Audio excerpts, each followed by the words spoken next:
आणि यानंतर बातमी आहे पावसाळी अधिवेशनातनं। पावसाळी अधिवेशनामध्ये एक अतिशय महत्त्वाचं विधेयक आज चर्चेला आलेलं होतं।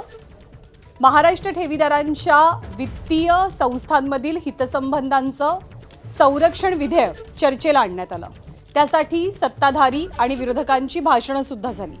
या कायद्यामुळे राज्यातील सर्वसामान्य गुंतवणूकदारांना मोठं संरक्षण मिळणार आहे। शिवाय ठेवीदारांना अतिरिक्त परताव्याचं आमिष दाखवून त्यांची डिजिटल साधनांच्या माध्यमातून कोट्यवधींची फसवणूक करणाऱ्या संस्थांवर कठोर कारवाई करण्याची तरतूद सुद्धा असेल।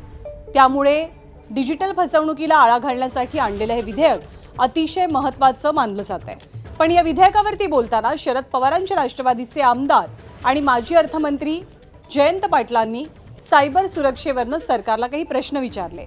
आज सोशल मीडियातल्या कमेंट्सना कोणतेही निर्बंध नाही आहेत किंवा अश्लील अश्लाघ्य शिवीगाळ असलेल्या कमेंट्सवरती सुद्धा कठोर शिक्षेसाठी कोणताच कायदा नाहीये। त्याचाच उल्लेख करत जयंत पाटलांनी गृहराज्यमंत्री योगेश कदमांना एक नवीन कायदा याबाबतीतही आणला जावा अशी विनंती केली। तुमचा सायबरचा जो कोण आहे बॉस आता मला माहित नाही। यशस्वी यादवला सांगा तू अयशस्वी आहेस, खरंच सांगा। मी आता फोन करून सांगतो यशस्वीला, अरे काय चाललंय, कोणी कुणाची माप काढतं? मुख्यमंत्र्यांचं बाकीचं जाऊ दे, मुख्यमंत्र्यांनाही काही कॉमेंट करू शकतात ही लोक। काही कोणावर काही ताळबंदच राहिला नाही, कुणाचीही अब्रू घालवतात, कुणाचीही काही करतात आणि आपण काही करता येत नाही असं समजतो। त्याचा एक कायदा ह्या अधिवेशनाच्या संपायच्या आधी आपण मंत्री महोदय आणा।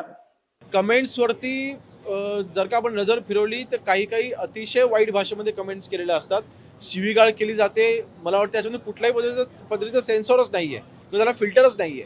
होय, एखादा म्हणजे समजा आपण फेसबुकला किंवा त्या कंपनीमध्ये जेव्हा आपण तक्रार करतो सायबरच्या मार्फत त्यावेळेला ते अकाउंट डिलीट केले जातात, परंतु कमेंट्सवरती कुठलाही कंट्रोल नाहीये। मला वाटतं या बाबतीत नक्कीच नवीन कायदा तयार करण्याच्या बाबतीमध्ये विचार हा नक्कीच आम्ही करतोय आणि तो केला पाहिजे।